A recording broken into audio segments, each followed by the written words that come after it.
लोकांना वाटतं अभिनेता असणं खूप सोपं आहे. चेहऱ्यावर रंग लावला की मनाचं दुःख सहज विसरता येतं.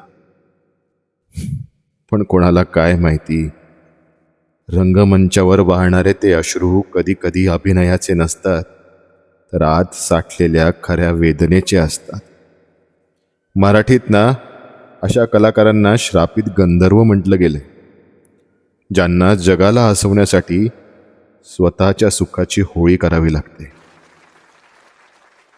टाळ्या थांबल्या, दिवे विझले आणि पडदा पडला की त्या अथांग गर्दीतही मागे फक्त एक अतीव एकाकीपण उरतं. घरात कोणाचा मृत्यू असो वा स्वतःचं हृदय तुटलेलं असो, पण तरीही the show must go on, कारण आम्ही जगाला आनंद देणारे श्रापित गंधर्व आहोत.